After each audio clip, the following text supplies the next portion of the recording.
What is hell? Fair warning, this is a long video created with specific people in mind. If this topic does not interest you, feel free to skip it. Now before I start, I do want to say I understand this is an incredibly sensitive topic. There are a lot of conflicting opinions about hell, so I want to preface this by saying you do not have to believe what I believe. God created us with free will and the ability to reason on the scriptures and prove our faith to ourselves. So I respectfully ask that you do not spam my post with comments about why you feel I'm wrong, since I would never do that to you. Down to business. When God first created Adam and put him in the Garden of Eden, he commanded him not to eat from the tree of the knowledge of good and bad. He said if he did, the punishment would be death. Nothing about being tormented forever in hell. And after Adam and Eve sinned, Jehovah told them, "Dust you are, and to dust you will return." The punishment was they would cease to exist. If God were sending them to a fiery hell, he definitely would have mentioned it then.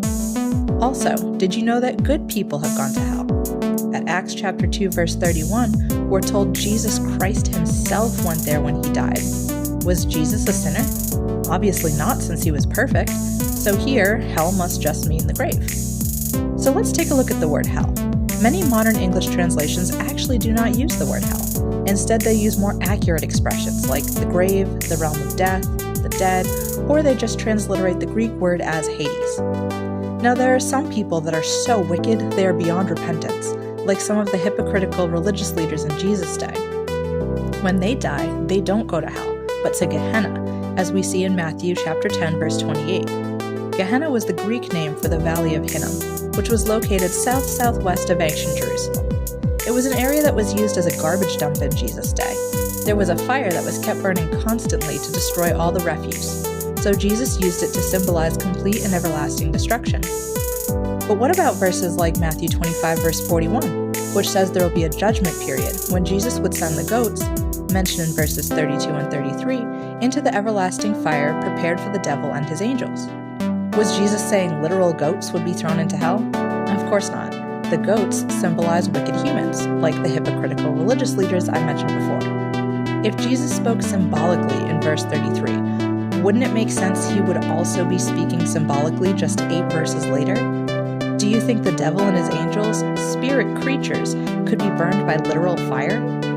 Verse 46 says the wicked will depart into everlasting cutting off, but the righteous ones into everlasting life. If life forever is the reward for the righteous, then the punishment for the wicked must be the opposite of that, death forever. As I mentioned in my previous post, when we are dead, we are not aware of anything. It's like a deep, dreamless sleep. So the wicked will not be tortured forever, they will just stop existing forever. But because we're not going to be tormented in hell, does not mean we get a free pass to do wrong.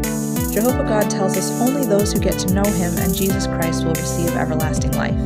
We then have to try to live our life in the way that he wants us to. Before I wrap up, I wanted to share one other cool fact about hell, aka the grave.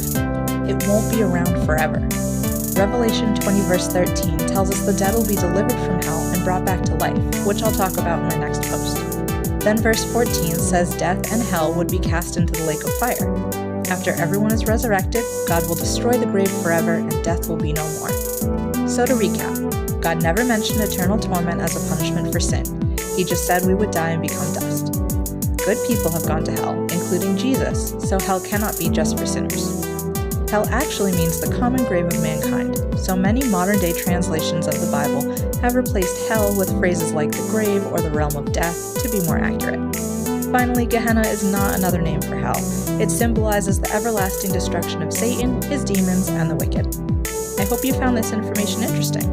If you have genuine questions, not insults or statements of why you disagree, feel free to post them in the comments or visit jw.org. Have a great day.